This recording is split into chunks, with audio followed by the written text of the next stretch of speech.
आज हम देखेंगे इस वीडियो में फूड कॉर्पोरेशन ऑफ इंडिया के बारे में यानी कि एफसीआई के बारे में। आज हम इस वीडियो में देखेंगे कि एफसीआई में कौन कौन सी वैकेंसीज होती हैं, कौन कौन सी पोस्ट होती हैं जिनके लिए आप अप्लाई कर सकते हैं और क्या जॉब प्रोफाइल होता है, और एफसीआई के बारे में एक बेसिक इंफॉर्मेशन आज हम इस वीडियो में लेंगे। उसके बाद एक एक पोस्ट के बारे में, जिससे रिलेटेड सैलरी या फिर जॉब प्रोफाइल, उनके बारे में हम आगे आने वाले वीडियो में एक एक के बारे में डिटेल में समझेंगे। ठीक है, उससे पहले मेरा नाम है अर्पित। अगर आप चैनल पर नए हो तो प्लीज यार चैनल को सब्सक्राइब कर देना, ऑल नोटिफिकेशन बेल को जरूर ऑन कर देना। तो आज हम बात करने वाले हैं job opportunity in FCI. FCI क्या है? एफसीआई हमारे इंडिया में एक लार्जेस्ट पीएसयू है, यानी कि पब्लिक सेक्टर अंडरटेकिंग। तो हमारे यहाँ पे दो तरीके के गवर्नमेंट ऑर्गेनाइजेशन आपको देखने को मिलेंगे। एक पूरी तरीके से गवर्नमेंट ओन, जिनको हम गवर्नमेंट ऑर्गेनाइजेशन या फिर गवर्नमेंट बॉडी बोलते हैं। दूसरे आते हैं पीएसयू, जिनको हम सेमी गवर्नमेंट बोल सकते हैं, जो कि पब्लिक सेक्टर अंडरटेकिंग जिसको बोलते हैं। इसके बारे में आज हम इस वीडियो में समझने वाले हैं। तो क्या क्या जॉब अपॉर्चुनिटी हो सकती हैं, उनको समझने से पहले हम यहां पर एक बेसिक ओवरव्यू लेंगे कि ये फूड कॉर्पोरेशन ऑफ इंडिया आखिर है क्या और इसको कैसे इस्टेब्लिश किया गया हमारी कंट्री में। तो फॉर्मेशन ऑफ एफसीआई की अगर हम बात करें तो यहां पर आप देख पा रहे हैं कि जैसे दिया गया है कि फूड कॉर्पोरेशन एक्ट इनेक्टेड इन 1964। तो किसी भी बॉडी को या फिर किसी भी गवर्नमेंट ऑर्गेनाइजेशन को स्टैब्लिश करने से पहले उसको लेकर काफी सारी बातें होती हैं कि उस ऑर्गेनाइजेशन को कैसे चलाया जाएगा, कैसे उसे रेगुलेट किया जाएगा, बहुत सारी चीजें होती हैं।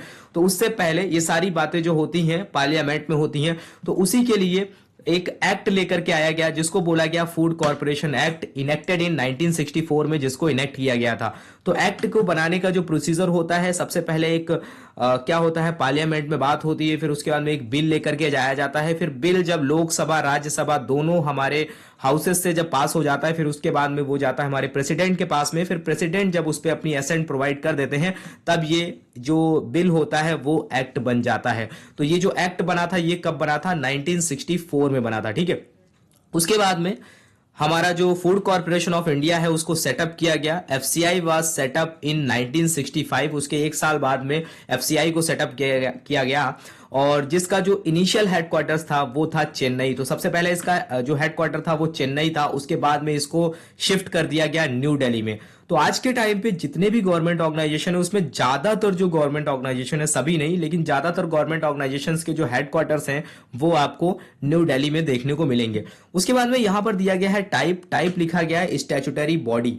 तो हमारे इंडिया में दो तरीके के ऑर्गेनाइजेशन, दो तरीके की गवर्नमेंट बॉडी आपको देखने को मिलेंगी। एक होता है कॉन्स्टिट्यूशनल बॉडी और एक होता है स्टैट्यूटरी बॉडी। कॉन्स्टिट्यूशनल बॉडी वो बॉडी है जिनके बारे में हमारे कॉन्स्टिट्यूशन में ऑलरेडी सारी बातें करी गई हैं, उनको मेंशन किया गया है। उसके बाद में स्टैट्यूटरी बॉडीज वो होती हैं जिनको किसी एक्ट के द्वारा लाया गया है, किसी एक्ट को इनेक्ट करके लाया गया है। तो ये एफसीआई क्या है? एक स्टैट्यूटरी बॉडी है जिसको किसी लॉ के द्वारा स्टैब्लिश किया गया है। उसके बाद में यहां पे इंपॉर्टेंट बात यह है कि पेरेंट एजेंसी की अगर बात करें तो मिनिस्ट्री ऑफ कंज्यूमर अफेयर जो है वो है इसका पेरेंट एजेंसी, यानी कि एक एपेक्स बॉडी जो इस ऑर्गेनाइजेशन को कंट्रोल करती है। उसके बाद में एक लाइन में अगर समझा जाए कि आखिर एफसीआई को क्यों लाया गया, कोई ना कोई इसका रोल होगा। एक जो मेजर रिस्पॉन्सिबिलिटी है एफसीआई की वो ये है ensuring food security of India. तो इंडिया की जो नेशनल फूड सिक्योरिटी है उसको इंश्योर करना, ये मेजर रोल है फूड कॉर्पोरेशन ऑफ इंडिया का। उसके बाद में अगर हम यहां पर बात करते हैं कि चेयरमैन और मैनेजिंग डायरेक्टर की अगर बात करें प्रेजेंट टाइम पे कौन है, तो आतिश चंद्र सर जो है वो इस टाइम पे एफसीआई के चेयरमैन एंड मैनेजिंग डायरेक्टर हैं। अब हम थोड़ा सा फूड कॉर्पोरेशन ऑफ इंडिया के बारे में थोड़ा सा डिटेल में समझे तो फूड कॉर्पोरेशन ऑफ इंडिया जो है one of the largest public sector undertaking. ठीक है, तो यहां पर आप देख पा रहे हैं, यहां पर एक टर्म दिया गया है पब्लिक सेक्टर अंडरटेकिंग। यहां पर एक गवर्नमेंट बॉडी या फिर गवर्नमेंट ऑर्गेनाइजेशन ये नाम नहीं यूज किया गया है, यहां पर लिखाया गया है food corporation of India one of the largest public sector undertaking ensuring the food security of the nation. तो पब्लिक सेक्टर अंडरटेकिंग अगर हम यहां पर समझते हैं तो इसका मतलब यह होता है कि कोई भी ऑर्गेनाइजेशन या फिर कोई भी बॉडी पूरी तरीके से गवर्नमेंट ओन्ड नहीं है। वहां पर आप देखेंगे कि 51% के अराउंड में सेंट्रल गवर्नमेंट की पार्टनरशिप होगी, बाकी स्टेट गवर्नमेंट या फिर कुछ लोकल बॉडीज हैं उनकी भी पार्टनरशिप यहां पर देखने को मिलेगी। इसी वजह से इसको क्या बोलते हैं? पब्लिक सेक्टर अंडरटेकिंग बोलते हैं। ये अगर डिफरेंस की बात करते हैं कि आखिर ये गवर्नमेंट ऑर्गेनाइजेशन जिसके लिए बहुत सारे लोग प्रिपरेशन करते हैं जैसे कि एफएस पैसे से आई है, और यहाँ पर एक ये पब्लिक सेक्टर अंडरटेकिंग। दोनों में अगर एक और डिफरेंस की बात करें तो दोनों की सैलरी में आपको डिफरेंस देखने को मिलेगा। जो पीएसयूज हैं उनकी सैलरी थोड़ी ज्यादा होती है as compare to government organisation.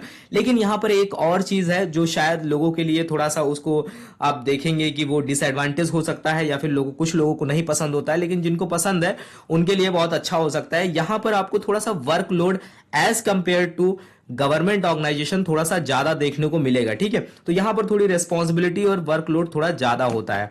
तो उसके बाद में the food corporation of India was set up under the food corporation act 1964 in order to fulfil objective of the food policy. तो फूड पॉलिसी के कुछ ऑब्जेक्टिव होते हैं जिनको फुलफिल करने के लिए फूड कॉर्पोरेशन ऑफ इंडिया को लाया गया। तो मेजर कुछ ऑब्जेक्टिव हैं, वो कौन कौन से ऑब्जेक्टिव हैं? 3 ऑब्जेक्टिव हैं जिनको आपको देखना है, समझना है। तो सबसे पहला जो ऑब्जेक्टिव है वो है effective price support operation for safeguarding the interest of the farmer. तो यहां पर सिंपल कहने का मतलब यह है कि जो हमारे किसान हैं, जो हमारे फार्मर हैं, उनके हित के लिए जो इफेक्टिव प्राइस जो उन्हें प्रोवाइड करना है उसको लेकर के जो भी ऑपरेशन है उनको करना। किसके द्वारा? एफसीआई के द्वारा। एफसीआई का मेजर काम यह है कि मतलब जो भी हमारे फार्मर हैं उनके हित के लिए, उनके इंटरेस्ट के लिए जो भी इफेक्टिव प्राइस है उसको प्रोवाइड करने के लिए जो भी ऑपरेशंस करने हैं उसको सपोर्ट करना, ठीक है। दूसरा हमारा हो जाता है distribution of food grains through out the country for public distribution system. जैसा कि आप देखते हैं कि जितने भी विलेज एरियाज है वहां पर आप देखेंगे, शहर में भी आपको देखने को मिलेगा कि राशन की शॉप आपको देखने को मिलती हैं। उसके बाद में जो भी पब्लिक है उसको यहाँ पर जो भी फूड ग्रेन्स है उसको डिस्ट्रीब्यूट किया जाता है। तो एक पब्लिक डिस्ट्रीब्यूशन सिस्टम के द्वारा किया जाता है। उन पब्लिक डिस्ट्रीब्यूशन सिस्टम को जो भी फूड ग्रेन्स होते हैं वो कौन डिस्ट्रीब्यूट करता है, कौन सप्लाई करता है, वो फूड कॉर्पोरेशन ऑफ इंडिया के द्वारा किया जाता है, ठीक है।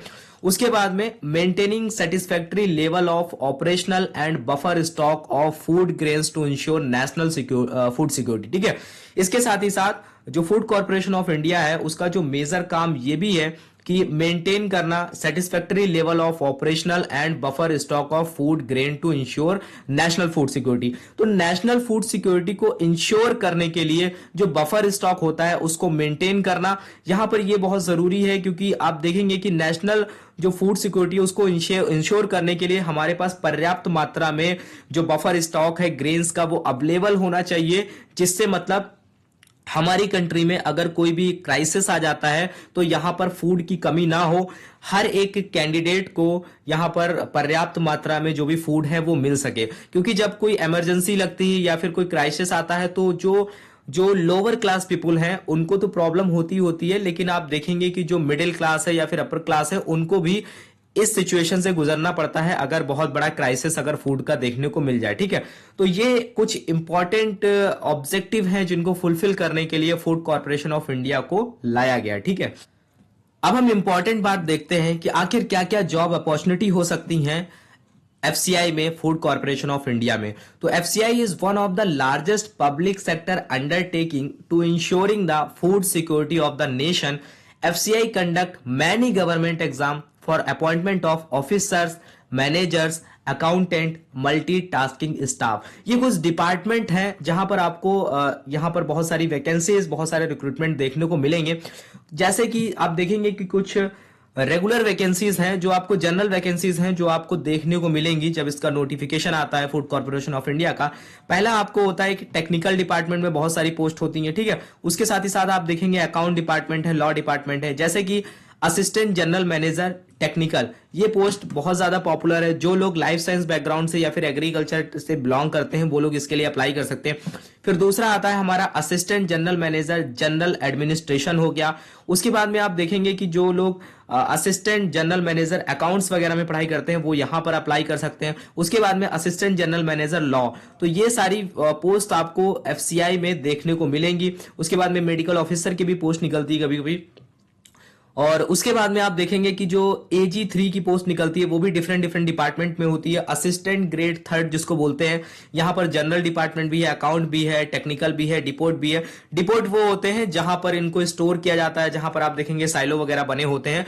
तो इस तरीके की कुछ पोस्टें हैं जो आपको फूड कॉर्पोरेशन ऑफ इंडिया में देखने को मिलेंगी। इसके अलावा कुछ और भी पोस्टें कभी कभी निकलती हैं, लेकिन रेगुलर बेसिस में आपको इन्हीं डिपार्टमेंट में कुछ इस टाइप की पोस्टें आपको देखने को मिलेंगी। तो ये था एक basic information for food corporation of India. I hope अभी आपको चीजें जो हैं वो समझ में आई होंगी। अगर आप इसके लिए प्रिपरेशन कर रहे हैं तो आप कमेंट करके बताना कि जैसे फूड कॉर्पोरेशन ऑफ इंडिया में असिस्टेंट जनरल मैनेजर है, उसके लिए सिलेबस क्या होता है, जॉब सैलरी क्या होती है, प्रोफाइल क्या होती है, इन सभी के बारे में हम एक एक वीडियो में डिस्कस करेंगे, क्योंकि एक वीडियो में पॉसिबल नहीं हो पाता है अगर आपको पूरी इंफॉर्मेशन अच्छे से चाहिए। तो आई होप आपको ये वीडियो अच्छा लगा होगा, आपको जो इंफॉर्मेशन प्रोवाइड करी गई है वो भी अच्छी लगी गई हो। तो इस वीडियो को आप ज्यादा से ज्यादा शेयर करना और वीडियो को लाइक जरूर करना और कमेंट करके बताना अगर आपको और कुछ इसके अलावा डाउट है। तब तक के लिए thank you, have a nice day. मिलते हैं नेक्स्ट वीडियो में।